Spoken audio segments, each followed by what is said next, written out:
Good morning, good evening to all our 200 over registrants from around the world. I am Dr. Tan Sien Lee from the NUS Center for International Law and the Law Faculty. So welcome to our jointly organized symposium by the Center for International Law and New York University US Asia Law Institute on the ASEAN, China, USA triangle navigating in a post-Ukraine-Russia world.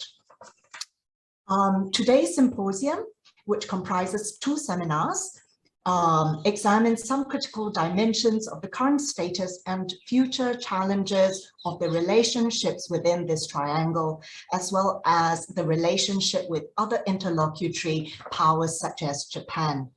The recent geopolitical situation and the trade dimensions have been exacerbated by the invasion. So there is a lot of room for discussion.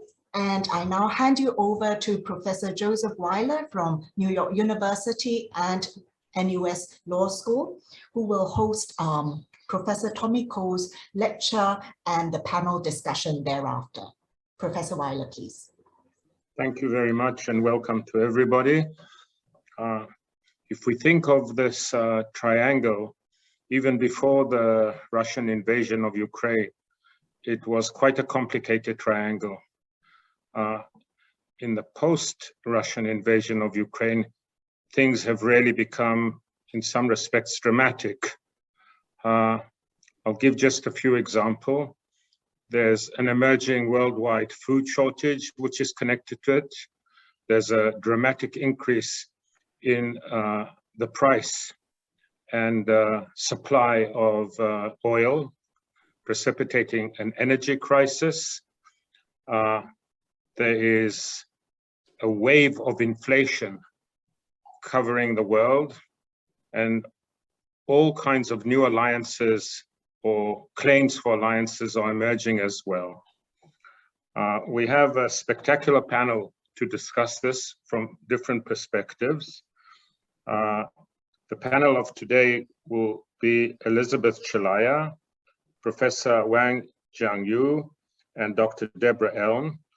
But to open and give a keynote which covers both days of our seminar, the focus today on economic dimension and the focus tomorrow on security and geopolitics, will be Tommy Ko. If it was ever true that somebody doesn't need an introduction, this would be true for Tommy Ko.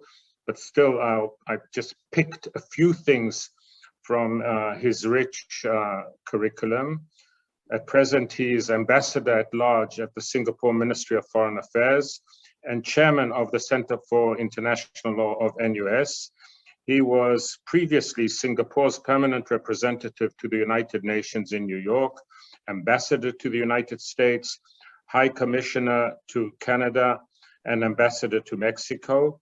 He was also President of the Third UN Conference on the Law of the Sea. He was Singapore's chief negotiator, establishing diplomatic relations between Singapore and China, and Singapore's chief negotiator for the US-Singapore Free Trade Agreement. He's been there and done that just about everything in international life. Tommy, I'm passing the floor to you. Thank you very much, Joseph. Colleagues and friends, the topic that I've been asked to speak on is ASEAN, US, China triangle. So let me share some comments with you. There is a saying, both in Chinese and in Japanese, that there can only be one tiger on the hill. Powerful countries compete in order to be that one tiger on the hill. During the Cold War, there was a fierce competition between the United States and the Soviet Union to be number one. Since the end of the Cold War, for a period, the United States reigned supreme. But that is no longer the case. The United States now faces a near peer competitor, the People's Republic of China. This competition will go on for a very long time, and it will end either in a war or negotiated settlement. We must all hope that war will be avoided and the two countries will have the wisdom not to fall into what Professor Graham Allison has called the Thucydides trap. The United States and China are competing for influence all over the world, including here in Southeast Asia. There is a very intense competition between them in this region. Why is this region important to both the United States and China? We are important because we are a community of 650 million people. According to the World Bank and others, the ASEAN economy will be the fourth largest economy by the end of 2030. Already, the ASEAN has replaced the United States as China's #1 trading partner. We are also important because we have abundant economic and human resources. And some of the critical sea lanes of the world, the Straits of Malacca, Singapore, Lombok, all pass through our waters. So for all these reasons, Southeast Asia is of great importance to the two superpowers. What I will do next is to make 6 suggestions for ASEAN's consideration. First, ASEAN should try to occupy the pivotal position in this triangle. In other words, ASEAN's diplomatic objective must be that it will have better relations with China and the United States than Beijing and Washington have with each other.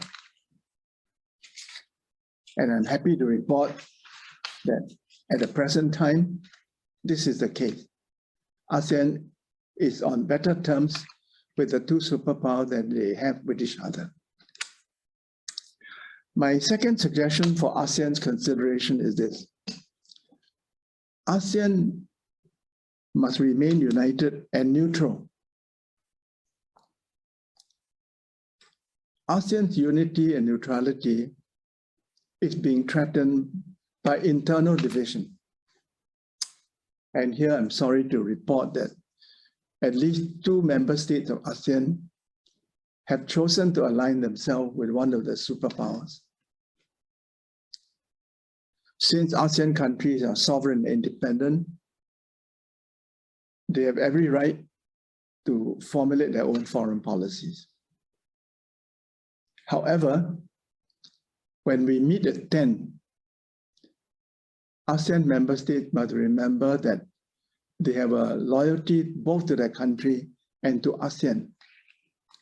And sometimes you may have to subordinate your national preference in order to accommodate the collective preference. This was a very important point made at the founding of ASEAN in 1967 by my first foreign minister, Mr. Rajaratnam. I think over time, many ASEAN countries, especially the new countries, have forgotten that. My third point is that ASEAN should encourage the superpowers and other stakeholders to participate in the various ASEAN-led forums, such as the ASEAN Regional Forum, the East Asia Summit, the ASEAN Defense Ministers Plus.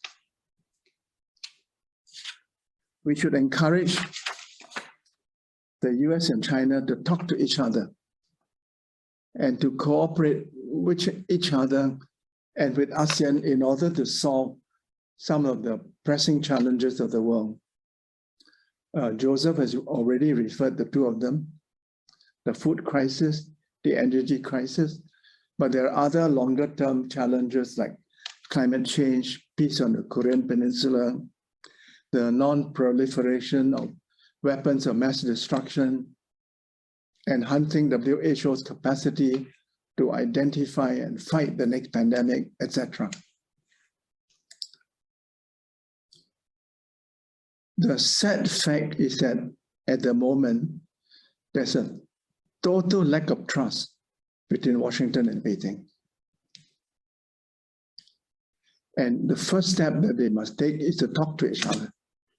So I'm very happy that at the recently concluded Shangri-La Dialogue, the US Defense Secretary Lloyd Austin and the Chinese Defense Minister Wei Fenghe had a face-to-face meeting.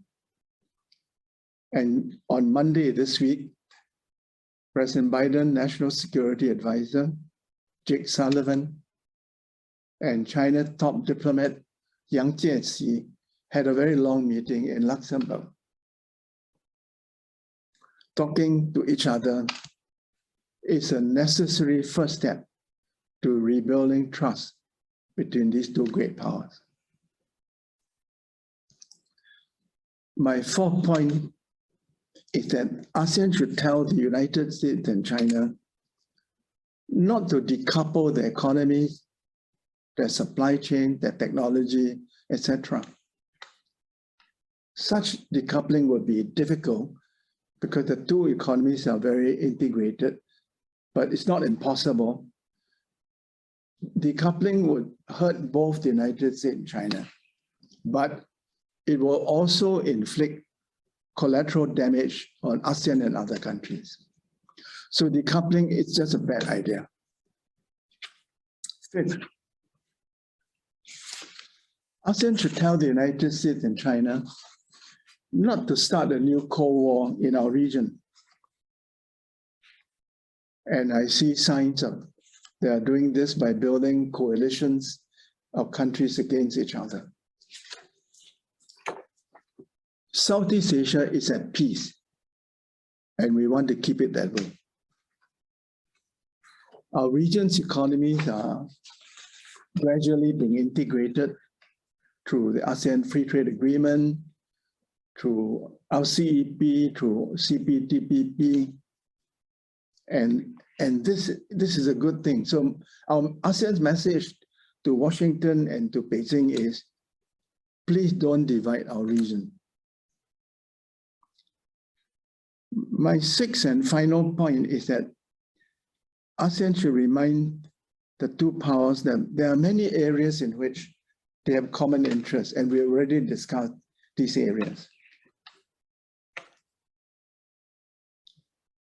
ASEAN must take the initiative to encourage the two countries to cooperate with each other. At the moment, because of the absence of trust, it's very hard for them to cooperate with each other except on climate change. ASEAN can step into the breach and put forward initiatives of cooperation that involve other countries, especially the great power. We must do this because at the moment, the United States would oppose a Chinese initiative, and the Chinese would oppose an American initiative because of the absence of trust. Therefore, it's an opportunity for ASEAN to play a positive role, to bridge the gap, to propose areas of cooperation involving all stakeholders of this region. And this will also reinforce ASEAN centrality. So these are the 6 suggestions I wish to share with you about how ASEAN should navigate between the United States and China in this growing and increasingly acrimonious rivalry. Thank you. Thank you very much, Tommy. Before anything else, I would like to recognize my colleague and friend, Professor Jose Alvarez, who is here with us from New York. Pretty late at night there, but it's pretty early in the morning where I am in Madrid. He will be moderating the discussion tomorrow, but I hope, Jose, you will also participate in the discussion today. We will have time for a roundtable, but may I just follow up with 1 or 2 questions to you, Tommy? Yeah, sure. On your 6th point, do you have a shopping list ideas of what kind of initiatives in which areas ASEAN might take a lead to create this kind of cooperation?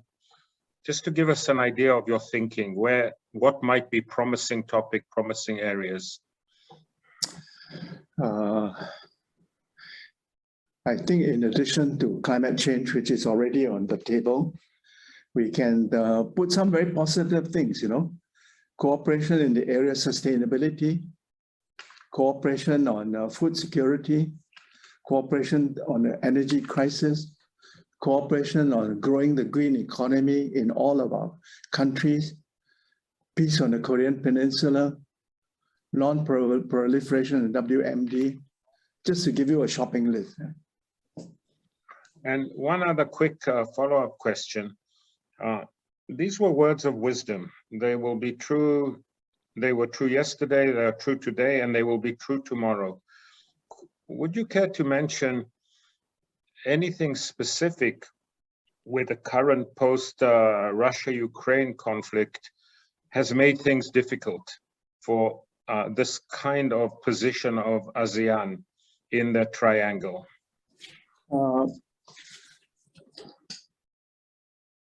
Russia's war against Ukraine has unfortunately divided ASEAN. If you look at our voting record at the UN, not all ASEAN voted in favor. And this is because for some ASEAN countries like Vietnam, they've had a very long historical relationship with the Russians when they were the leader of the Soviet Union. And Russia is also a very important arms supplier to many Asian countries, especially to India, to Vietnam. So for this reason, at the UN, not all ASEAN countries voted in favor of the resolution. Some abstained, So this is unfortunately not an issue on which all 10 ASEAN countries stand together. And you will notice that in our joint statement, we omit the reference to the name Russia. Thank you, Tommy. You will stay with us and hopefully participate in the ensuing. So I want to introduce our first speaker on the panel, Elizabeth Celaya. She is the Principal Trade Specialist at the Singaporean Minister of Trade and Industry, as well as Academic Head of the Ministry of Trade Academy. Apart from being a 4-time WTO Dispute Settlement Body panel member, she was Singapore's lead goods negotiator in FTAs with China, Japan, Korea, the EU, Chinese Taipei, and the Trans-Pacific Partnership. You are welcome, and we are eager to hear what you have to say. Thank you very much, Professor, and thank you very much, Ambassador, for your earlier remarks. So let me talk about it from the ASEAN perspective in how I am perceiving the issue panning out. As you can hear, my focus has been always on the economic side, so I'll restrict my views to that. So the first point is that, how have historically, and by historically, I'm not going that far back, just to the last 30 years from since I've been in this field, how have US and China been engaging with ASEAN economically? It is of note that the first dialogue partner FTA that ASEAN had was with China. In fact, China had started to reach out to ASEAN on this economic engagement even before they had become a WTO member. It was in the last few years of their accession to the WTO. In their reaching out to ASEAN, because many in ASEAN were already then, even before China had become known as Factory China, concerned that their domestic sectors might be disadvantages if they opened up too much to China. In those days, that means, it's 25 years ago or close to, China was very, in my view, quite savvy, understanding where ASEAN was coming from, and gave a lot of carrots. So there was an early harvest 4 sectors in which are traditionally the most sensitive in FTAs: agriculture chapters, primary agriculture chapters, for which China said they will give it duty-free to ASEAN almost immediately. So that was known as the early harvest package. Is a way to tempt a lot of our ASEAN members who are still very agrarian in focus into accepting the arm that China was extending to let's deal economically with each other. So you can see in that once China started that engagement, it was closely followed by Japan, by India, by Korea, Australia, and New Zealand. So it is quite glaring that the only omission for that engagement with ASEAN has always been the United States.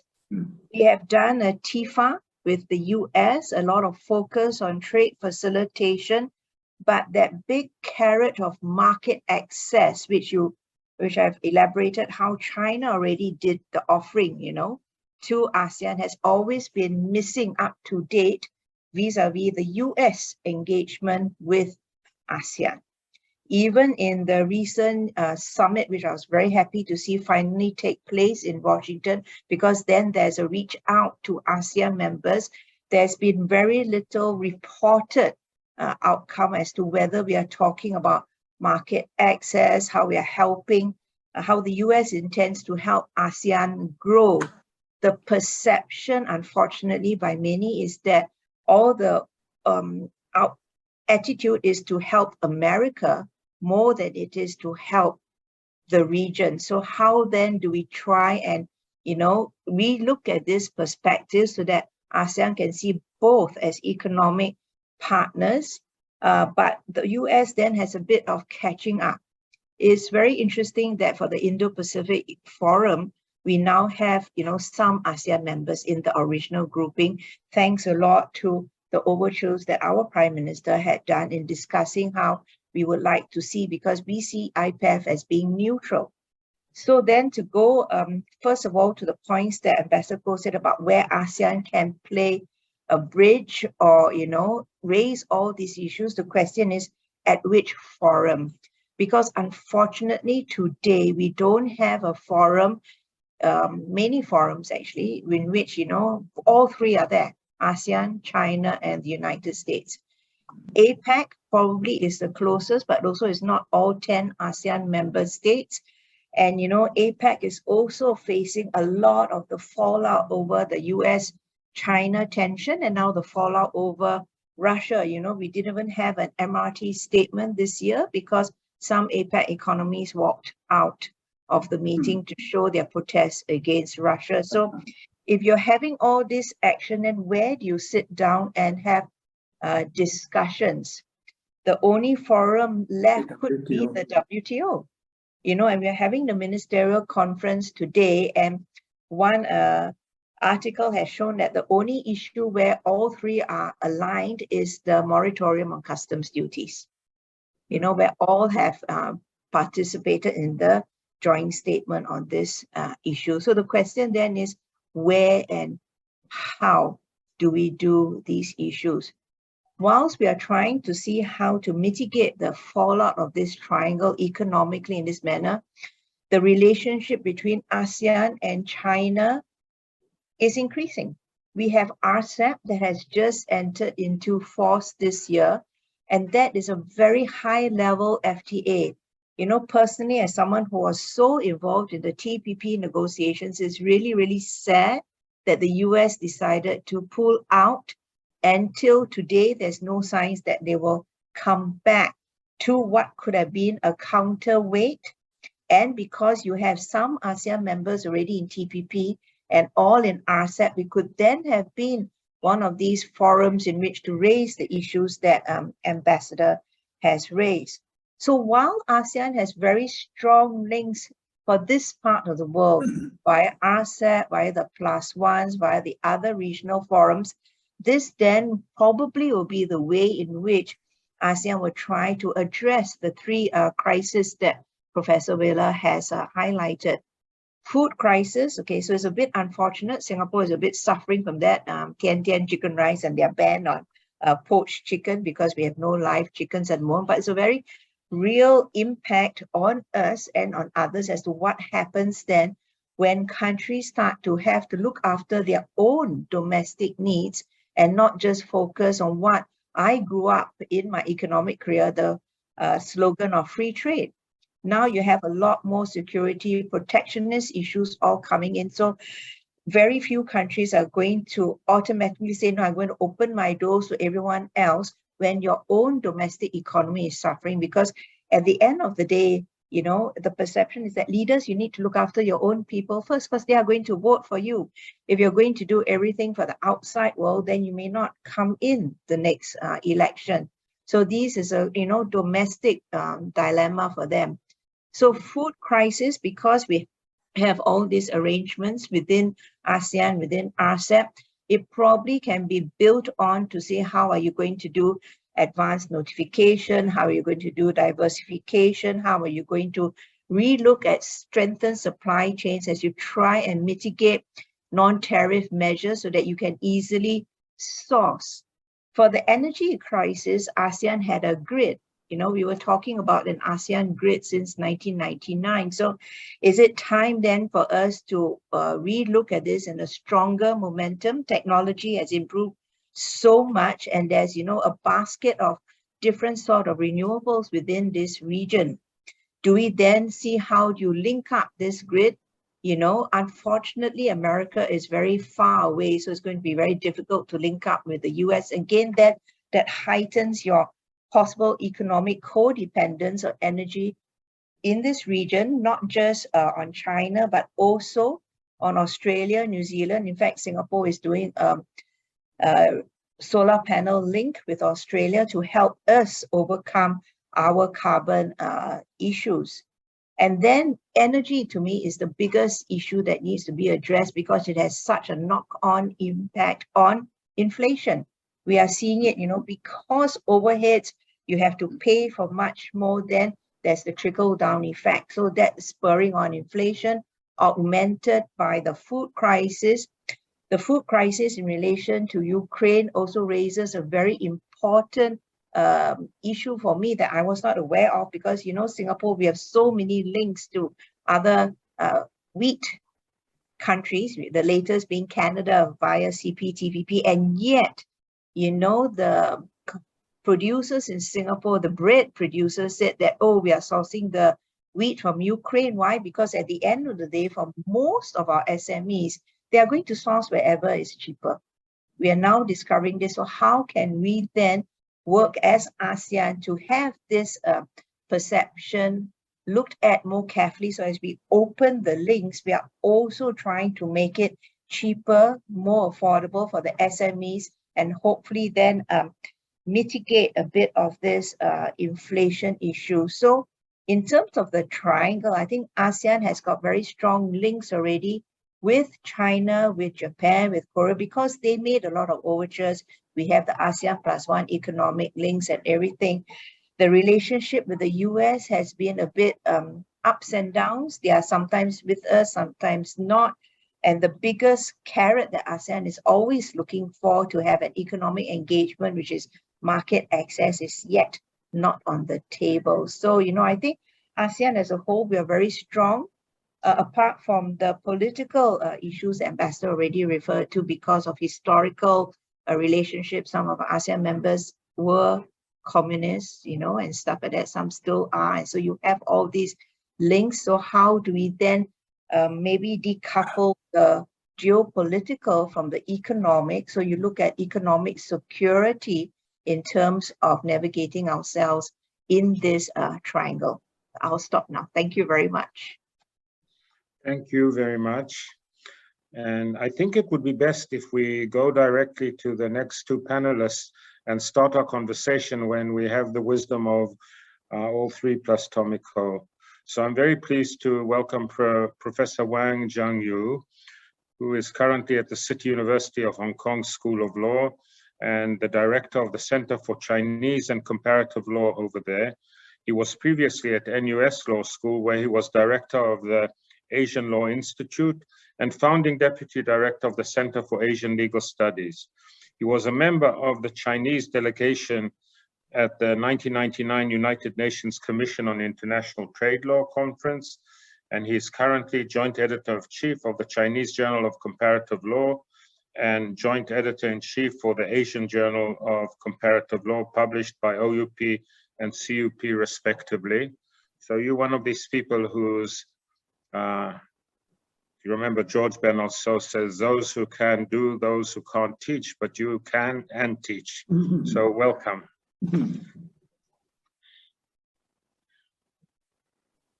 Thank you very much, Professor Weiler. Just want to make a minor correction. I'm no longer a Joint Editor-in-Chief of the Asian Journal of Comparative Law. I was a few years ago. It's a wonderful pleasure to be on such a distinguished panel chaired by Professor Weiler, and following the always straightforward and insightful, inspiring speech by Professor Tommy Ko. I also benefited quite a lot from the first panelist, Elizabeth. She can actually, her speech indeed saved quite a number of my own points. And it's also a wonderful pleasure to come back to NUS, although virtually, which I always treat as my academic hometown. I basically grew up there. I do have a few slides to share. To remind me or to help me to control the time. If you don't mind, we just share it.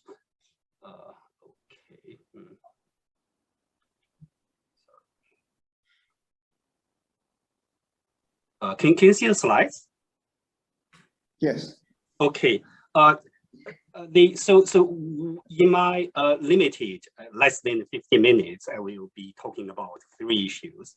So first one will be very briefly ASEAN trade with China and the US, and the second part will be probably the main part, the geoeconomics of the evolution of regionalism in Asia, in which how US, China, and ASEAN, and Japan played a role. And then very briefly, I will offer some observations on the ASEAN between the United States and China, or in the US-China rivalry. So the first one is actually quite easy to see. Both the US and China are important economic partners of ASEAN, although they play a leading role in different aspects. So ASEAN and China have been each other's biggest trading partner.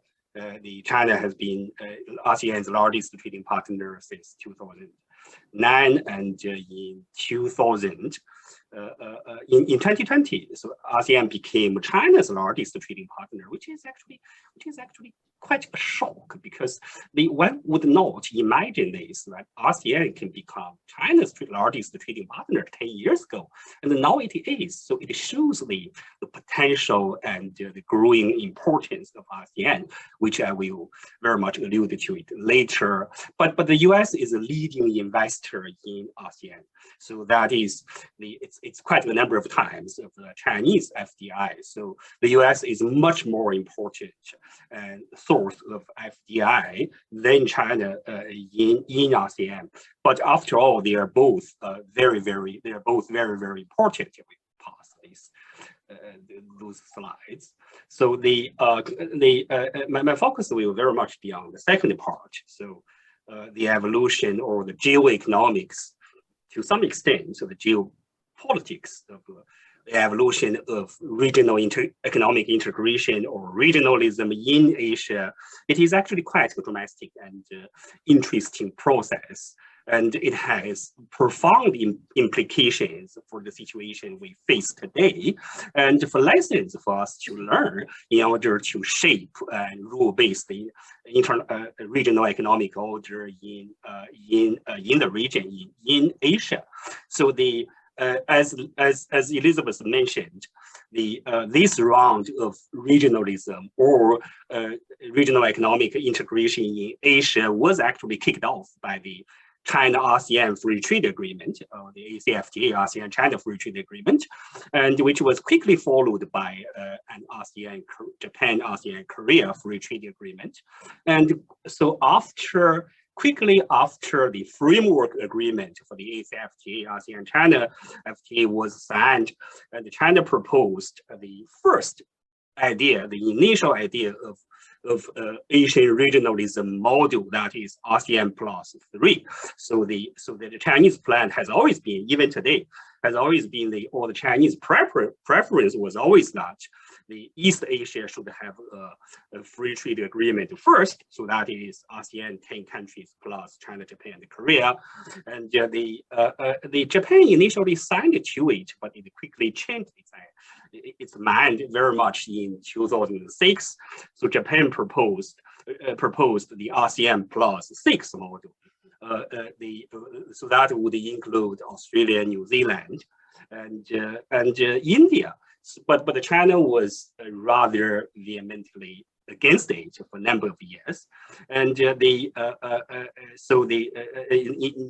meanwhile, the ASEAN professor, I believe Professor Tommy Ko is very aware of this. So ASEAN proposed its own East Asian community concept, but the main drama was about the rivalry between Japan and China on which model should prefer, which model should prevail, and each side refused to back up, and quite a salient point of the ASEAN-China free trade of the Asian regionalism model discussed in Asia then is, so both models, the Japanese model and the Chinese model, overlooked the rule of the US.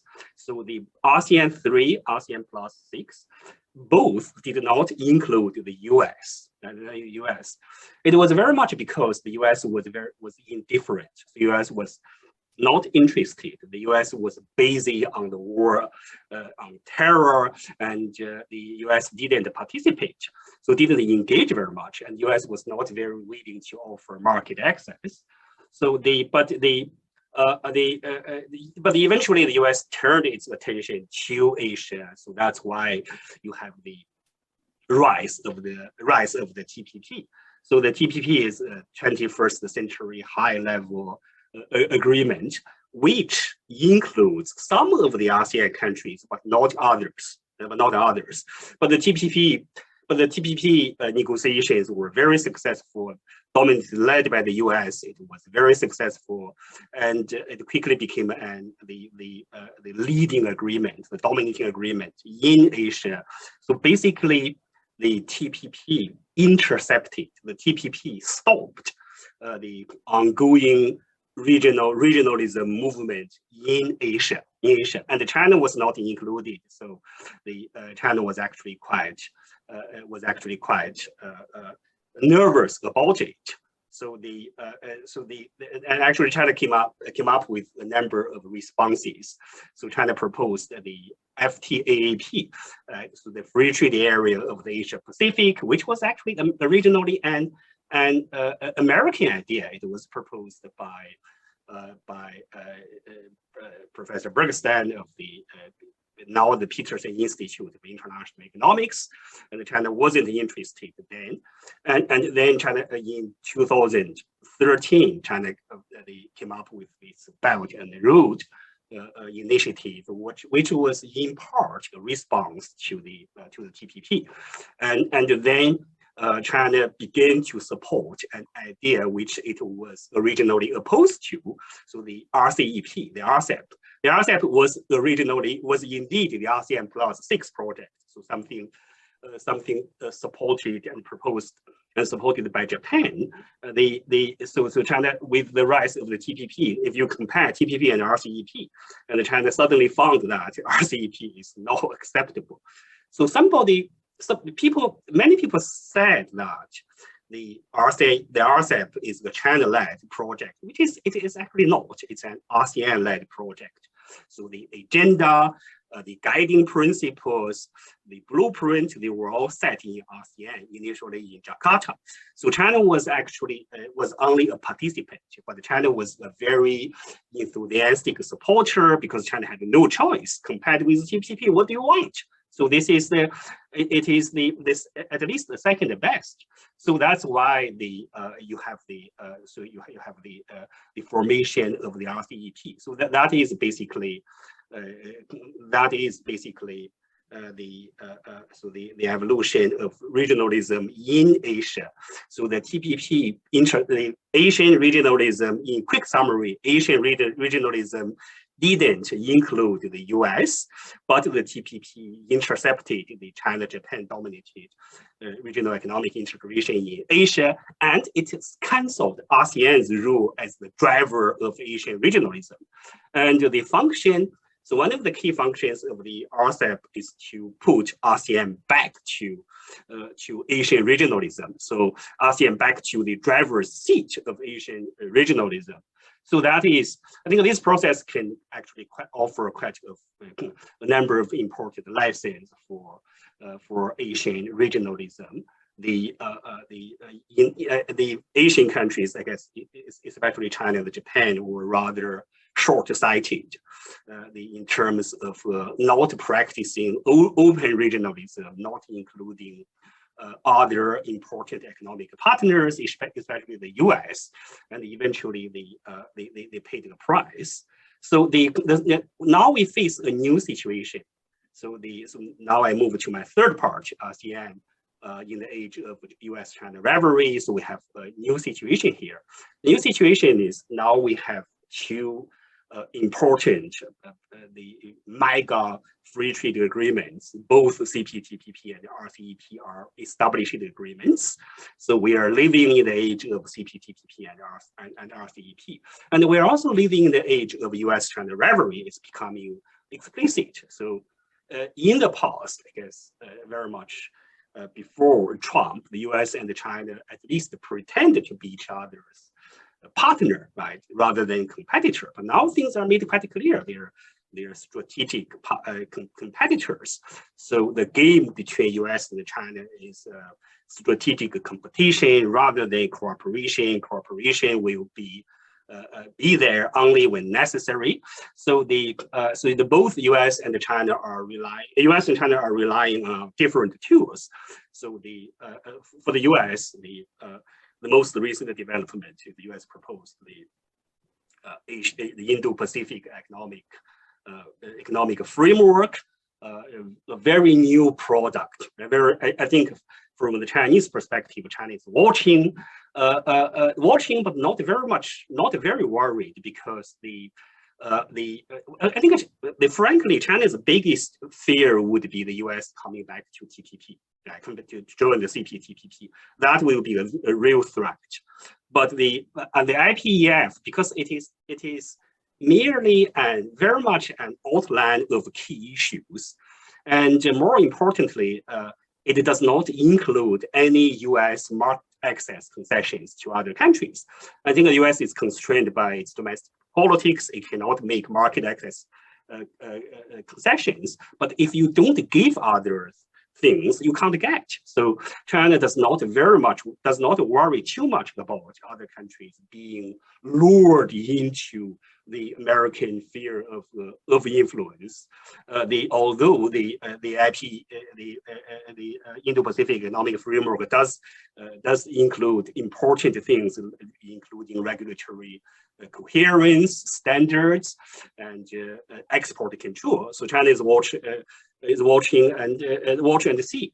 So the Chinese reliance is still on the traditional mechanism, the FTAs. The US doesn't have any FTA with Asia, or with at least with a group of Asian countries. It has with the individual Asian countries. But China is now part of the RCEP. So China does not worry too much about it. So China's reliance is still on the WTO plus plus a few free trade agreements. Right? So very quickly on the challenges and opportunities from the economic side. One challenge would be ASEAN might be asked to take sides. So this is something which is easy to say by the international relations scholars or geopolitical scholars. But the question is, what do you mean by take sides? You don't have to take sides, and most countries don't take sides. So they, one can make a very general statement about taking sides, but if you turn to the concrete things, take sides of what? You don't have to. But the real problem is, if US and China both have their own different systems, especially standards, then the manufacturers in ASEAN might have to face two markets. So you have to meet the different standards. Then you will have another spaghetti bowl with only two noodles, So that might be a problem.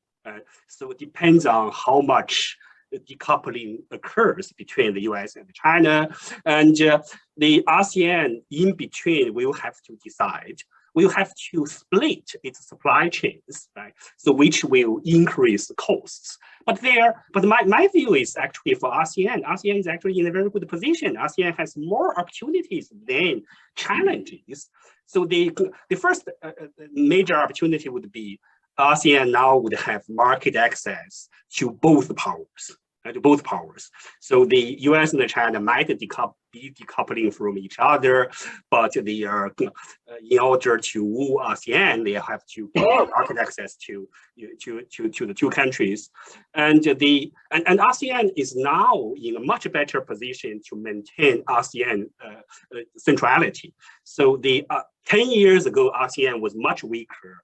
So as I said, the rest of the TPP effectively canceled or suspended ASEAN's role as the driver for Asian, for regionalism. And many ASEAN countries are also very concerned about their own sovereignty and autonomy in their own foreign policy. So compared with 10 years ago, ASEAN is now in a much better position. And ASEAN has become already one of the major powers, economic powers in the world.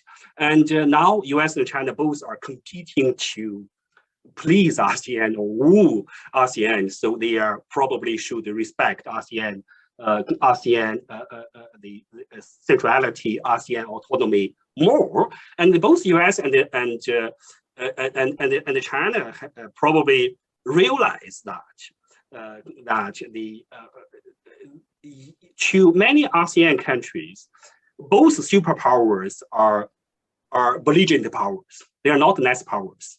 China have the bad records in South China Sea, and the US under Trump has withdrawn from many international agreements, so which makes the international behavior of the US unpredictable. So the US still has to establish the predictable pattern of international behavior to earn the trust of ASEAN countries. So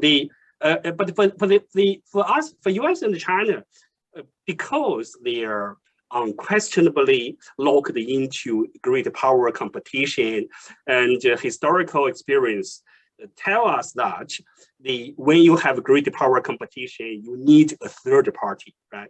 An independent third party. So the ASEAN probably is in the best place to serve as the buffer, right? And can provide third-party mechanisms to very much an arbiter in terms of dealing with the great power disputes. Very similar to the role India played during the Cold War between the United States and China.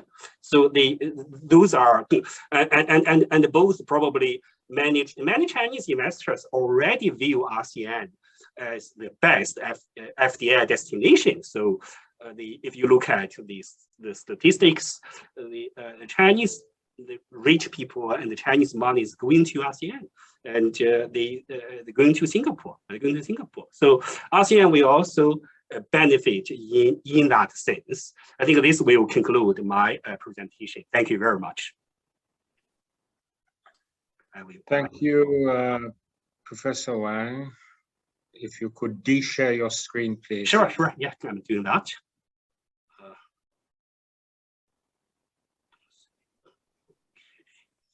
Thank you. And last but certainly not least, Dr. Deborah Elms.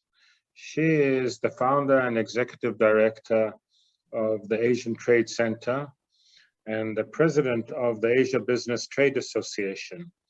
Concurrently, she's a member of the G20 Trade and Investment Research Network and the advisory board of the Trade and Investment Negotiations at the United Nations Economic and Social Commission for Asia and the Pacific. Dr. Elms was previously head of the Temasek Foundation Center for Trade and Negotiations and senior fellow at the Raya Rantan School of International Studies at Nanyang Technological University in Singapore. You're very welcome, Dr. Elms. Thank you very much. So I would say it's an honor to be here, but actually, as I've listened this morning, I have this horrible sinking feeling that this was an enormous mistake to agree to do this session. And the reason for that is a couple of things. First of all, it's always hard to follow Tommy Ko, who is, of course, not only excellent, but also, as always, sort of reasonable and pragmatic and has suggestions that are really hard to argue with.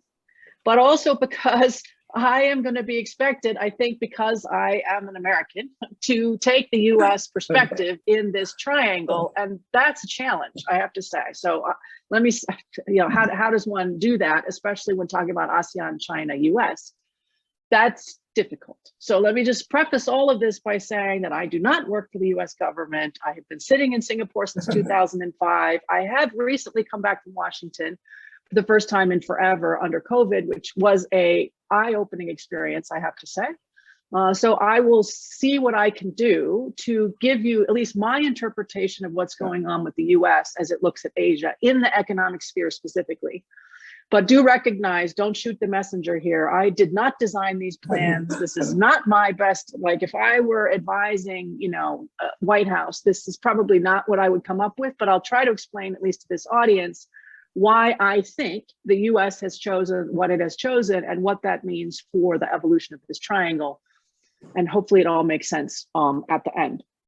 So the US has, as the previous speakers have noted, been engaged in this region, in ASEAN and in Asia more broadly for a very long time. I don't think that's in dispute.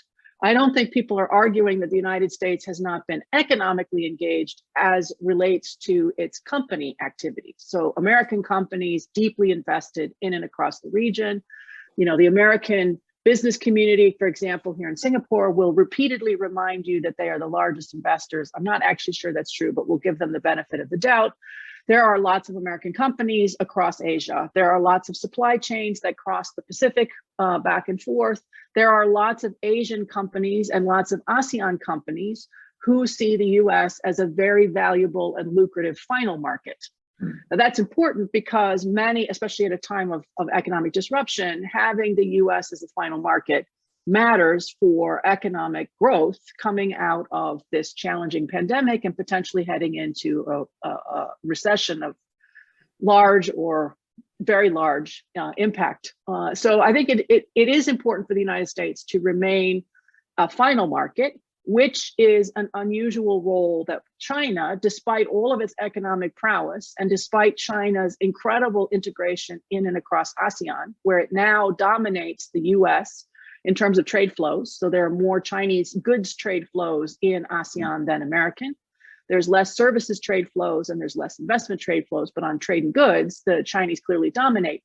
But what they don't tend to dominate is final markets. So we have lots of integrated supply chains across the region for raw materials, parts, components, assembly into final products. And many of those goods still are shipped to the US or to Europe largely. And I think that compounds the challenges of discussing this triangle because we have integration that continues.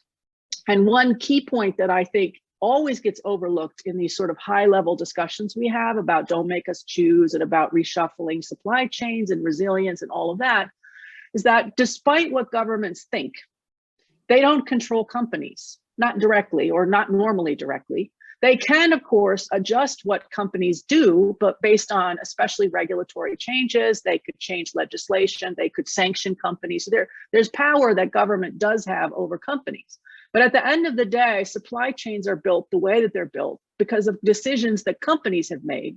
Thousands or millions of companies have made to set up the supply chain footprint they have. So while we can have these sort of high level and very exciting discussions about decoupling, reshoring, friendshoring, whatever, at the end of the day, that doesn't actually mean anything if companies themselves are not seizing those opportunities, if they're not seeing the world in the same way, if they're not responding in the way that one would expect. And a second related point, which I would make, is that I have heard a growing amount of discussions around our companies will do X.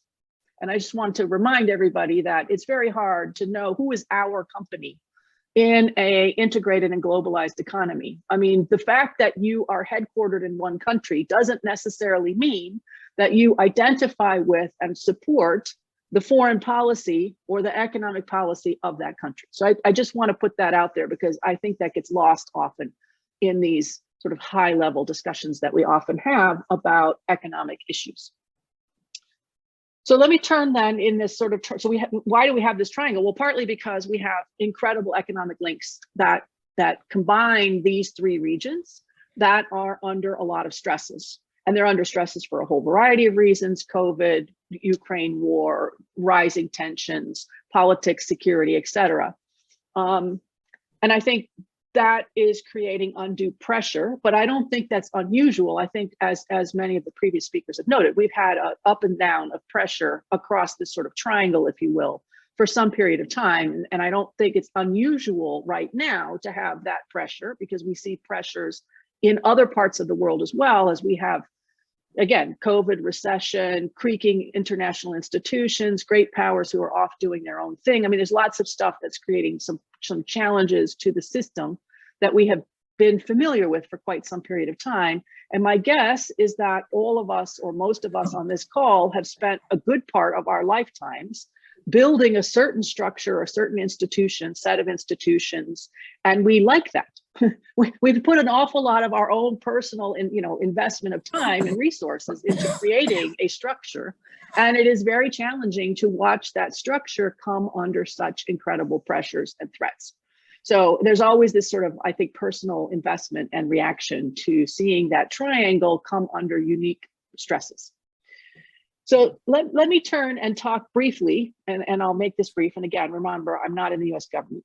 What is the US trying to do when it looks at this triangle? One major problem that I see is that we have a differing view of the world from these parts of this triangle. The United States looks at the world and it says security and politics are 1 and 2 very high up on the priority list. Economics is important. They're not arguing economics isn't important, but it's quite far down on the list. And I would say that ASEAN, again, it's not that they don't care about politics and they're not interested in security. That's not true, but their priorities are flipped. So economics drives many policy and security decisions because it matters in ways that are profound for ASEAN members. And China is a bit in the middle at the moment. And so we have a disconnect between what is the priority. For the US, the priority is security and politics. It has been for a very long time. And I think you can see that over the last few years of US policy, that economics has been sort of jettisoned, most visibly with the throwing out of the Trans-Pacific Partnership on Donald Trump's first day in office. But the point is that that was possible because that was considered less relevant. The more relevant is, what can we do to shore up defenses? What can we do to shore up alliances? Not so much under Trump, but certainly under the Biden administration. And then economics will just happen at some later point. And that is a problem for this region because they want the US to be economically engaged in this region. And that economic engagement is a real challenge for the United States, not only because it doesn't necessarily see economics as a priority, but also because of its domestic level constraints, which the US will tell you repeatedly it has in incredible amount of domestic level constraints. As a personal aside, I would say every government surely has domestic level constraints, and I don't know that the United States is necessarily any more or less captive to domestic level worries than any other government. I would argue most governments have sorts of red lines that they cannot cross for political reasons domestically that matters to them. But the US always says ours come first. Okay, so what are the US domestic level constraints? Well, one is that trade doesn't matter. in part because, remember, the size of the US economy, trade is actually a very small percentage of the overall US economy, as opposed to, say, sitting in Singapore, where trade is dominant over domestic level activity. So you have a very different view on the importance of trade to begin with. Trade has become the sort of evil villain in many stories about how the United States sort of lost its mojo. It's not about technology changes. It's not about lacking skills. It's not about a sad lack of infrastructure investment to be competitive for the future. It's about evil trade. And that's made it a very nice scapegoat. You saw that particularly seized upon by the Trump administration to say trade is horrible and we need to be making everything at home. That kind of make everything at home attitude has continued through to the Biden administration, probably to an extent that many folks may have not expected, because people thought we would revert to sort of old US when you had Trump not in office, but that has not happened on the economic side. In part because, again, this sort of denigration of trade in general and the lack of importance of trade for the US economy, given the size of the US economy. But also because the US and the White House in particular think they have other problems to deal with. And when politics and security are much more important, then economics goes towards the bottom of the pile. So for the last year and a half, at least, of this administration, they have been discussing what could they possibly do on trade. Having said that trade is horrible and that especially trade agreements are awful, horrible things, destroyed American workers, communities, whatever, we can't possibly do those again. So you have to come up with a new framework. I think even those of us who have worked on trade agreements would say that there is ample room for a new kind of approach, or at least some new ideas, that a trade agreement, even a fabulous one, has gaps or missing elements or parts that couldn't be addressed. So I think we could all agree that there is a space for some kind of new approach to trade. It took the US a year and a half to come out with its plan for what is it going to do in economics to be back in the region. And they released a very sad one-page document about the Indo-Pacific Economic Framework, signed on now by 13 other countries, to say that they will start to have discussions with some, probably not all, of these 13 countries in some, but probably not all, of 4 separate pillars of activity. The pillar structure is unusual because instead of running it through the Trade Ministry, USTR, they have run three quarters of it actually through the Commerce Department. Might work out splendidly, hard to say, but in the way the US is structured, it's supposed to be USTR that makes policy and Commerce that executes policy. And now we've sort of flipped that on its head. The commerce pillars, 2 of them I think could potentially be interesting. One is going to go nowhere. It's on, anti-corruption and tax, and I don't see anyone really excited about that one. But the other 2 that are useful, is potentially useful, is on supply chain resilience and on something related to climate, carbon. It's unclear what it will do, but something climate-ish. The 4th pillar, which is the one run by USTR, is the hardest of the bunch because it has all sorts of priorities for the United States that are not priorities for anyone else. So we will see who gets excited about signing on to a whole lot of things you don't want in exchange for, and I think this is not a small problem, nothing. So there is the problem in this 4th pillar in particular. The other 3 are sort of pick and choose. You can do them, you can not do them, you can do parts of them, not all of them. But that last pillar is everything. And so that is, I think, going to be a real challenge to get done. But it has to do, again, with domestic level. We're not going to discuss market access. And again, I would say, and I promise I will wrap up pretty soon here, I would say I could create an agreement, I think, that doesn't necessarily entail market access as in tariff reductions. If we're only talking about market access as tariff reductions, then there are other things one could potentially think of that are useful for firms, but that's not about tariff reductions. So if that's off the table, can we be creative, put our heads together and come up with something? I suspect we could. It would have to do with, like, what are the product standards, or how do we test for standards, or how do we approve licensing and qualification? Can we streamline procedures? Can we be more digital? I mean, there's a lot of things that one could imagine, but even there it gets difficult. So the idea that I had that I thought was a good one was, couldn't we do something in the climate pillar about recycling? We have this problem where you want to do more recycling for climate reasons. The trade rules do not allow very much cross-border recycling because you can't move used goods. So I said, wouldn't it be great if we could figure out how to make used goods, like used bottles, water bottles, and then you could turn them into something interesting like, you know, high-tech fabrics. Wouldn't that be great? But actually, no, that's not great, because in order for us to make that change, we have to have, customs would have to change its tariff code. The tariff code has to go to Congress. It has to go to the World Customs Organization. And so this, what I thought was a brilliant solution, going nowhere. So that's just depressing. I mean, I think it shows when you move from this high level of discussion about how we need to try something new to the actual practical, awesome, what are we going to do about that? It gets much harder. And so I think when we look at this sort of triangle that we're dealing with here, the United States has put constraints around its activities that are viewed opposite to the views of especially ASEAN, but potentially also China, in ways that makes it very hard to come up with a practical set of solutions that would resolve the challenges that the US has in this case, staying engaged in this region, and for this region to continue to work cooperatively, as Tomiko suggested, cooperatively with both the US and China as a, you know, make sure that you don't make us choose sort of model. So let me stop there before I go on too long, and happy to answer questions. Thanks.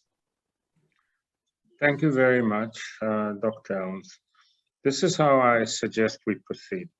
I'm going to pose a question to each of the panelists and give them a little bit of time to think.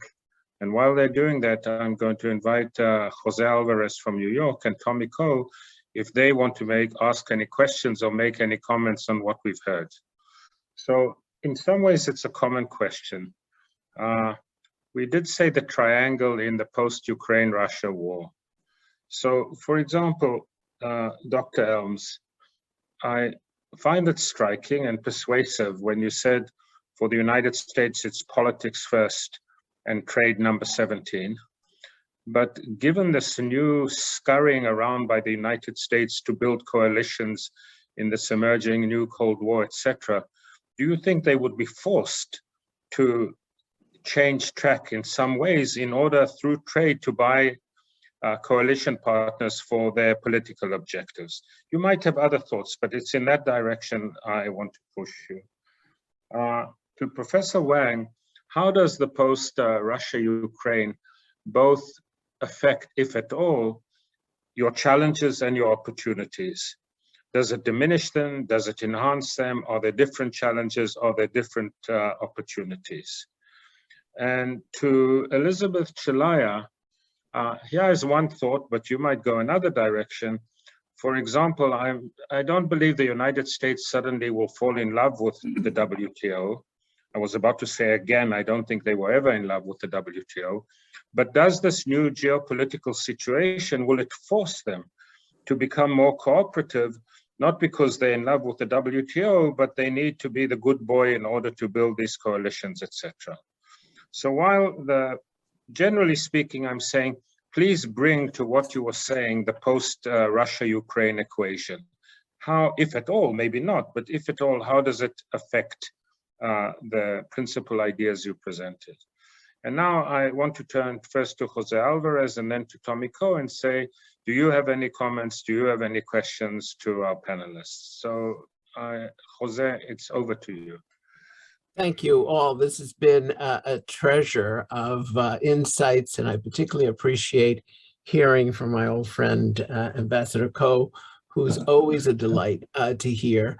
And I guess what I want to tee up as a general question is I heard a lot about ASEAN's desire to maintain the status quo and to be a buffer, as one of you put it, between the two sides. But I didn't hear enough about whether the new realities should in any way affect ASEAN itself in terms of its organization, in terms of how it thinks about issues. And so, for example, Professor Weiler mentioned the WTO. Is there a prospect for a united front within ASEAN on how to deal with the WTO going forward in terms of reviving its negotiation status or reviving the trade dispute settlement system. And in that connection, there's also the reform agenda for the investment regime at UNCITRAL Working Group 3. I have not yet seen a united position in ASEAN with respect to investment reforms. And we're quite far along now in discussions about that. In this connection, Deborah Elms mentioned new trade pacts with new provisions, a new trade deal that would invigorate perhaps labor issues or environmental issues, or even perhaps dealing with pandemics. Is there an ASEAN vision for a new trade deal? We hear a lot about the RCEP and, of course, the CPTPP, but those are old agreements. What is going forward in terms of ASEAN's vision, if any, about new trade pacts, investment reform, or even is there a prospect for ASEAN to take a position on not just China's Belt and Road initiatives across much of the planet, but what some people are considering a new model for development that at least China is espousing through its Belt and Road. So I am curious if ASEAN, other than maintaining its buffer status, envisions any kind of institutional reform or policies, because I really haven't heard much about that, given the new challenges facing all of us, including ASEAN. Thanks. Thank you. So the panelists, please keep in mind also this question posed by Jose. And to you, Tommy, you might want to already respond to Jose Alvarez and make your own comments, so ask your own questions. Yeah. Thank you. Jose, very good to see you. I want to make a comment. I want to make a comment about the economic relationship between the United States and ASEAN. And I do so because one of the things I've done in my life is I helped to negotiate a free trade agreement between Singapore and the United States. To the ASEAN countries, trade and investment are two sides of the same coin. So for us, investment is as important to the ASEAN country as trade is. Our trade with China is flourishing and will continue to expand. The good news of the Americans is that America is the largest investor in ASEAN and will continue to be so for some years to come. So that's a plus. Deborah, I remember a time in the past when the Americans used to say, the business of America is business. But unfortunately, that time has passed. And we in ASEAN have said to American friends that you come to ASEAN with one agenda, defense. But we in ASEAN are more interested in trade and economic relations than in defense. And we say to the Americans, you committed a strategic blunder when you left TPP. And we keep appealing to President Biden to come back to TPP. But he explained, for the reason you did, that because of domestic constraints, it's not possible for him to return to CPTPP. So they've been thinking of how can we come up with a new economic proposal that doesn't grant market access. And the result is the Indo-Pacific Economic Framework. The Indo-Economic Framework is not a free trade agreement. However, we should not dismiss it because there are some pillars there that are of interest to us in ASEAN. We are very interested in liberalizing digital trade. And maybe that's one area in which the United States can move. I think climate change and the global commitment to move to a low carbon economy also creates opportunities for us. So I think this is another area in which United States and ASEAN can work together in promoting the green economy, in looking at the other opportunities related to climate change. So these are new areas and new opportunities that do not face domestic constraint in America, and where therefore the United States and ASEAN can move forward together. We continue to hope that one day domestic politics in America would enable a future administration to come back to CPTPP. Thank you very much, Tommy. So now I'm going back to our panelists, and let's take it in reverse order. So starting with Deborah Elms. So on the table is the question I posed, the question that Jose Alvarez posed, and the comments of Tommy Ko. And since we have only 15 minutes, so I must ask you to be rather brief. Dr. Elms. Yes, thank you very much. I mean, I would, of course, urge the US and have urged the US to continue to come back to TPP. I don't think that's realistic, and certainly not in any, I don't even know, I could be dead before it happens. So I keep urging it. I think it's worth saying, but I don't think that the climate now or even in a future administration is necessarily going to be favorable to that outcome. It's unfortunate, and it's a huge missed opportunity. IPEF has potential. It has potential, but do note that IPEF doesn't include all of ASEAN. So you're actually not working with ASEAN, you're working with ASEAN member states, which may be better because as the question came in about ASEAN's own institutional structures, ASEAN's institutional structures sound great, but the activity on the ground can be deeply disconnected from the rhetoric that one hears. And so maybe it's better to work straight with the ASEAN member states than through ASEAN as an entity if you are an outside partner like the US. And then the last thing that two other things. I've heard a lot of discussions in terms of reorganizing ASEAN around sort of principles. Don't make us choose, let's make us focus on principles, and then we could collaborate on principles. I heard a whole long, passionate discussion about this yesterday, for example.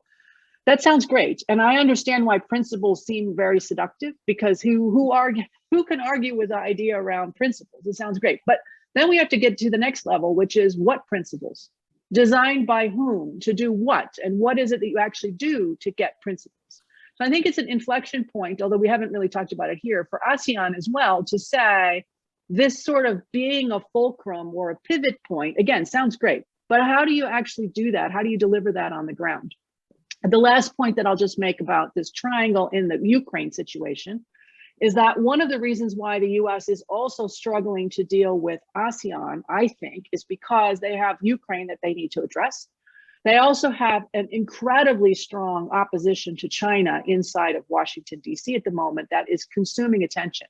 So given the priorities, again, politics and security, economics is towards the end, focus on Ukraine, focus on China, ASEAN keeps falling, despite whatever the US says, falls down the priority list. And that has also created additional challenges. It's not that they don't want necessarily to be in ASEAN, it's just that, you only have so much time in a day and so much resources that one can devote to an area. So I think where Ukraine does matter, it is less in this region, which doesn't tend to focus very much on Ukraine at all, to the surprise of many. But more on the US and its sort of priorities. Through the White House, there's a lot of fires going on at all times, and ASEAN doesn't always rise to the top of the priority list. Thank you very much. Professor Wang. Thank you very much, Professor Weiler. First, to your question, the impact of the Russia-Ukraine war on the triangle. I'm not very familiar with the American foreign policy in this regard, but I think from the Chinese perspective, the war has actually strengthened ASEAN's position. First, China doesn't care the political position of ASEAN as a collective or any individual ASEAN members' attitude toward the war. So Singapore condemning it and Vietnam supporting it, it doesn't care. So it's not China's problem. For China and ASEAN, the biggest concern is the continuation of the good trade and economic relations, and also the continuous practice of China's good neighboring policy. So but the war does, because the perceived the perceived sympathy, right? So the perceived in the international society that China has been perceived as being sympathetic to Russia, although China hasn't offered Russia any substantial help. A distance has already been created between China and the West because of the war, which makes ASEAN more needed by China, so that relatively strengthen ASEAN's position. But how would the U.S. perceive this? It's a very curious question. A very quick response to Professor Alvarez. One point, WTO. This is not the comment. It's rather a question, because somehow I feel, following the American economic diplomacy and trade policy, somehow I feel that the US has decided to abandon the WTO, or at least marginalize it. So which makes it impossible for anything meaningful to be achieved in the WTO. The Trump, one could understand the Trump's position, but Trump has gone. You are supposed to have a very normal administration who is pro-trade and pro-multilateralism, but nothing has been done, or at least not much has been done by the US with respect to not improving the WTO, just bringing the WTO back to normal. So it's my impression that the U.S. has and coupled with the recent remarks by Catherine Tai that the U.S. is in the process of establishing alternative dispute settlements mechanism. So that makes WTO in a very dangerous place. Thanks. Can I just ask a question of information, which I think maybe some of our followers might also have? In the context of America-Europe, there's been significant American pressure to cut energy supplies from Russia. And that has really deeply affected the relationship. Is ASEAN a major consumer of Russian energy, oil or gas? I don't think so, huh? No, in fact, the trade lanes in general are very small, which is partly why ASEAN maybe has the luxury of not being so concerned about the Ukraine situation, especially economically, because it's far away and it's someone else's issue. So it matters, but less to this region about the actual implications. But what does matter is the precedent that could be set for alternative challenges in the region. Thank you. So now to Ms. Celaya, it's over to you. Thank you very much. Very interesting set of questions. So just commenting on your last point about the Ukraine impact, yes, we do not source a lot of energy from Ukraine, but because other suppliers, or rather receivers are looking for alternative to the Russian supply. So that is therefore having a knock-on impact on the amount of fossil fuel energy that's out there, national gas, and therefore the whole global price of oil and all this is going up, and therefore there is a knock-on impact on, and therefore we have what we are calling the energy crisis. It's the same thing I talked about the Ukraine wheat before. You may not be directly buying from there, but there is a knock-on impact because the commodity prices are all readjusting to a narrowing of supply. I will first take the question you asked me about the WTO. Okay, so we are now at the last few days of the WTO Ministerial Conference. It's a very, very different ministerial conference from the conference Singapore first hosted back in the 90s. We are now at the 12th Ministerial Conference, and sad to say, positions are quite divided. I don't see on the table even fish subsidies, which was touted as a very, very important issue to make sure that, okay, from an economic perspective, you have competitive pricing to mitigate the subsidies that were given to fishing fleets and not to fish, which is why the actual existing agreements could not supply. And TPP then took this a step further by looking at it from the environmental, let your children have fish perspective, is now also stuck because the US has tried to put in labor issues and other non-trade issues into the text. So it is unclear whether we will finally have an outcome when they leave the Ministerial Conference on an issue that they've been discussing for more than 20 years. So that's the WTO as itself, talking about how the US is engaging. I would say, having been at the Seattle and being pepper sprayed back in 1999, that this departure from using the WTO as the means for global rulemaking started then.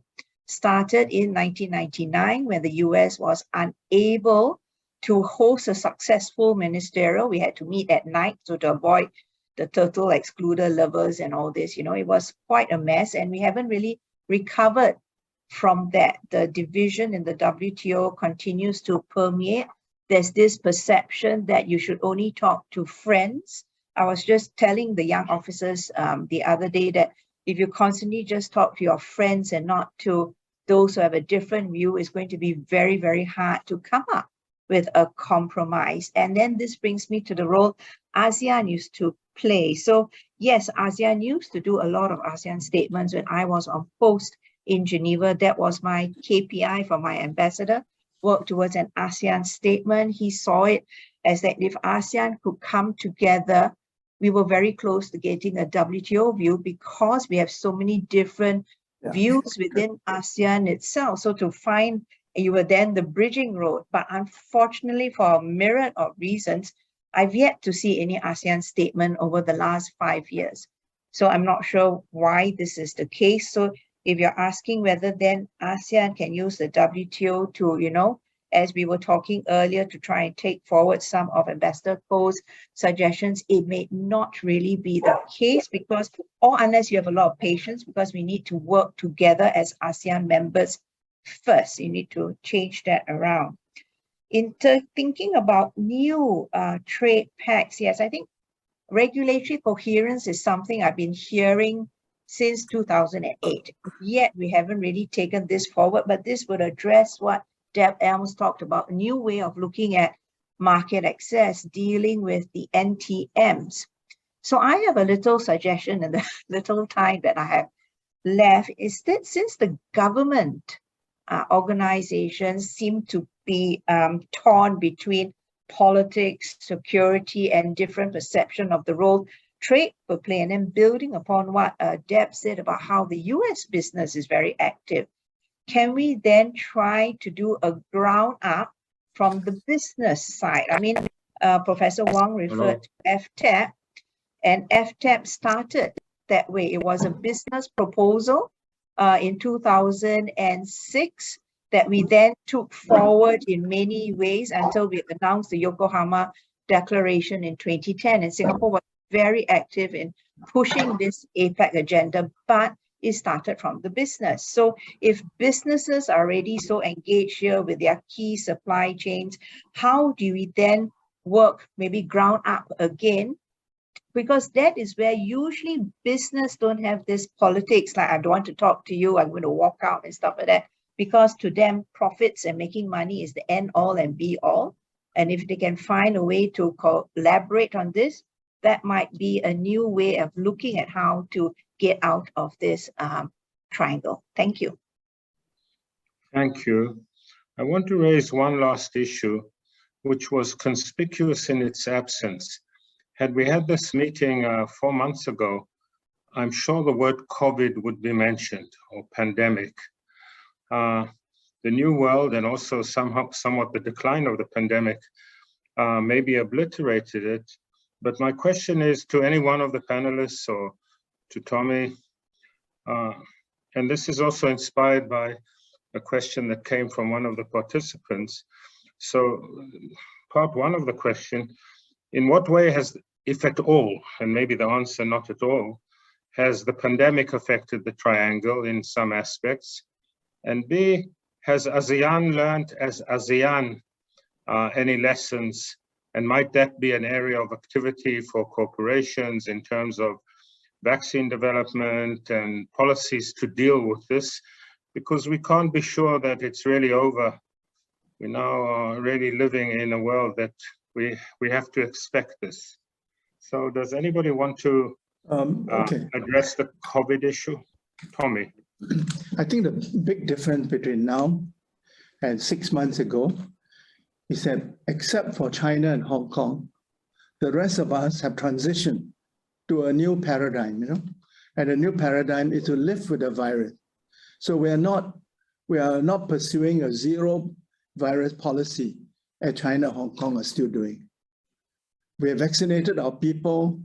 Our healthcare system is in good shape, and most of the people catching the virus now do not need hospitalization. So we are able to open up economy, open up our country to travel. So it's not over, but we are in a good place. What happened earlier on was that both the United States and China actively pursued vaccine diplomacy. So we have both the United States and China competing to see who can deliver more vaccines to the countries and peoples in the ASEAN country. And we benefited from this competition. But your statement about opening, is this ASEAN-wide or Yes, Singapore? it's ASEAN-wide. It's ASEAN-wide. And that's an ASEAN agreement, I think. Yes, just to build on what Ambassador has said, ASEAN, I think, has learned a few good lessons from the pandemic, how to restructure your supply chain so that, when the pandemic first hit, you were quite surprised to see how supply of masks, PPEs, all these things were just isolated in a lot of other countries outside the ASEAN region. So I think what ASEAN has learned is how to bring in those investments, how to make sure that we can be a bit more self-sustained. There are a lot of ongoing discussions even at ASEAN now on this. The other elephant in the room, of course, is the access to medicines issue, affordable medicines, which the WTO is still struggling to take a decision on. We have, when I was chairing the IP working group, a lot of interest on affordable medicines because we have, Thailand and all that, which are looking into this area for affordable medicines for their own population. So I think that is what ASEAN will continue to focus on as we prepare for the next pandemic, as we prepare for, and hopefully it doesn't happen, a revival of COVID, because, you do hear reports about how we are very happy because we are all been vaccinated, but the vaccine may lose its potential as a new wave rise because there's only a limited period in which you are protected by the vaccine. So I think ASEAN has learned a lot from this and having proper discussions now on how to relook at, working together on supply chains and co-locating a lot of this production so that we can then work within ASEAN rather than being dependent on external suppliers. Thank you. I have another question from the participants. Let me just read it. India, despite being in the US-led Quad, is buying oil from Russia. Laos too is buying Russian oil. What could be the US response if more countries in ASEAN turn to buy oil from Russia, simply dictated by price in the scurrying for energy? Is anybody brave enough to answer this? I was just going to say that if you want to stop people from buying from Russia, you need to supply your own affordable fuel. It's the question of, I only have $10, I'm going to the market, I'll buy from whoever I can purchase and use my $10 for. If you keep on telling me, no, you cannot buy from the cheapest, but you don't provide an alternative and you want to impose sanctions, then I don't think that's a way to create friends. I was going to make a different point, which is that no one is under a legal obligation to comply with the sanction because the sanctions are not imposed by the UN Security Council. So those of us complying with the sanction, we are doing it voluntarily, not that we're legally bound to do so. And in ASEAN, as I explained earlier, there are countries which were friends of the Soviet Union, wish to remain friends of Russia, are not willing to criticize Russia. And if they need oil and the price is right, they feel no obligation, why not to buy such oil? I mean, I can't scold them because, this is the kind of world we live in, and there's no legal obligation to comply with the sanction. That's my main point. Thank you. I think we can begin to bring it to an end, and I would like to take us back to Dr. Sian Lee Tan, who will wrap it up for us.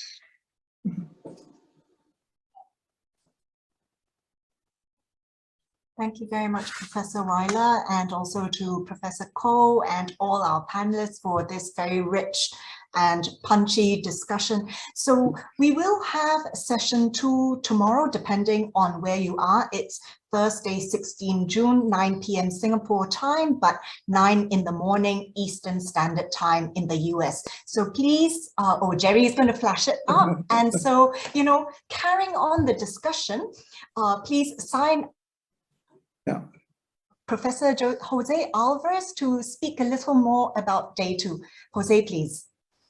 Well, thank you for putting it up. I think it says pretty much what you need to know. So tomorrow's discussion will play off of what we started to talk about today. That is the connections between economics and more geopolitical concerns.